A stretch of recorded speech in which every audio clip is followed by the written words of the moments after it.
How's it going, everybody? Welcome back to the channel. In this video, I wanted to have a discussion about our two teams from Texas. I mostly wanted to talk about the Outlaws and Field because I don't know about the rest of you guys, but I have some concerns about both of them. I want to start off with the Outlaws though, since they're clearly in a much worse situation. So let's talk about the Houston Outlaws, shall we? And where do I even begin with these guys? I guess I should start by saying they have just been straight up horrible in Stage 2 so far. I know we've only gotten a sample size of their stage since they've only played in 3 games, but that still does not change the fact that they have not been very competitive. To put it simply, these guys have looked lost, and they always find themselves getting outplayed by their opponents. Even the Dragons, who are considered by most not to be the best team out there, had their way with them. This just doesn't seem like the right meta for them, which honestly comes as a bit of a surprise to me. I thought this team had the potential to be decent in the GOATS meta since it gave them the opportunity to get the best of both worlds from their off tanks by playing Cool Matt on D.Va and Spree on Zarya at the same time. But so far, we haven't really seen much of that, so I'm assuming that lineup doesn't really work too well in scrims. But even when they're using their current supposed best lineup, it really doesn't make much of a difference. Their GOATS is very underwhelming to watch, and while I do think the Wrecking Ball multi-DPS comps haven't looked as bad,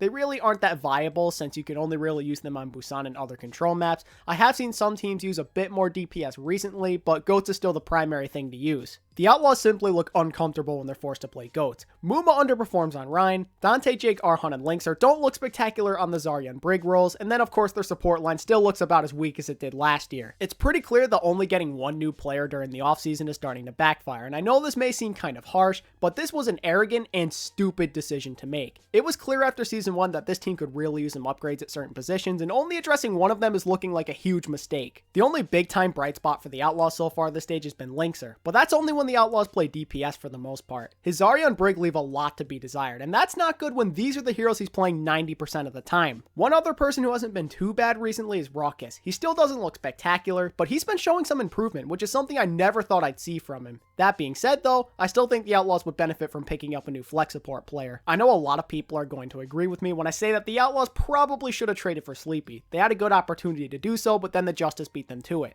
The Outlaws should really work on signing or trading for a new flex support player. I think they benefit from having another option at this position. One other noticeable thing about the Outlaws lineup is that they recently benched Jake in favor of Arhan, and there really hasn't been much of a difference. It feels like everything the Outlaws are trying is just not working. They need to keep making changes and maybe make some trades or sign some free agents to find out what works best for them. The Outlaws have dug themselves into quite the hole this stage. Not only are they winless, but their confidence is probably suffering as well since they've only managed to win one map. The Outlaws have an opportunity to redeem themselves this weekend during the Dallas Homestead when they take on the Seoul Dynasty and the Dallas Fuel. This is a very big moment for this team. These are two tough opponents, and if they can't at least look competitive in one of these matches, then that's when you might want to start hitting the panic button as a Houston fan. I think the Outlaws have a decent chance of winning at least one of these games since they've done well against both Dallas and Seoul in the past. These two teams have also been dealing with issues of their own, so maybe Houston can take advantage of this. I really don't know how it's going to work, but all I know is that the Outlaws need to get it together right now, or they're going to be in a pretty rough situation heading into the All-Star break. Now let us transition into our second topic of the video, which is of course the Dallas Fuel. They are not in as bad of a situation as the Outlaws are in clearly, since they actually have a few wins under their belts this stage already, but even so, I still have my concerns for them. Stage 2 is played out in a very similar way to Stage 1, where the Fuel look really good in one week, but then in the next they look horrible. Don't get me wrong, I understand getting 4-0'd by the Titans. They're arguably the best team in the league, so it's not a big deal losing to them.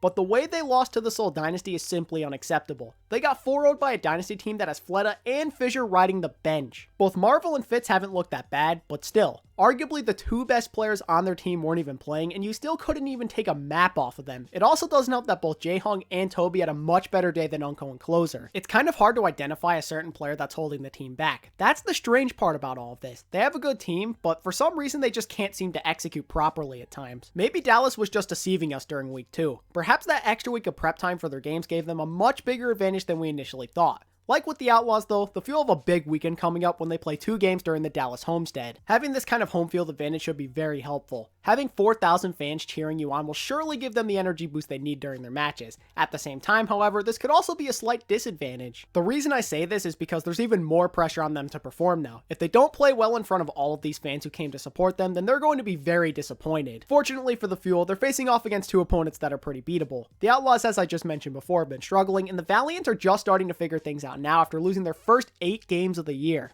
But at the same time, that pressure of meeting fan expectations once again becomes a factor. Many of the Fuel supporters will probably be expecting their team to win these games, so the pressure of losing and letting down thousands of people live in person is certainly present. Unlike the Outlaws though, the Fuel still have a pretty realistic shot of making the stage playoffs since they're 2-2 with a -3 map differential. That's not a horrible position to be in right now, but if they want to keep their playoff ambitions alive, then they need to show up this weekend. If they can win at least one of these games and not get blown out in the other, if they do end up losing one, then I like their chances of making the stage playoffs. Their final game of the stage is against Florida, which is arguably the worst team in the league right now, so if they can at least scrape by with a 1-1 record, then they should be able to go 4-3 with a positive map differential. I hope the Fuel don't make me regret having all this confidence in them like they did last week when I thought they'd absolutely destroy Seoul. Dallas needs to fix their inconsistency issues that have been plaguing them this entire season. One week they look like gods, but then the next they can't even win a map. Are you guys good or mediocre? Please just pick one already. It's ridiculously hard to give my opinion on a team that plays this way. I want to say they're good, but anytime I start to think that way, they end up letting me down somehow.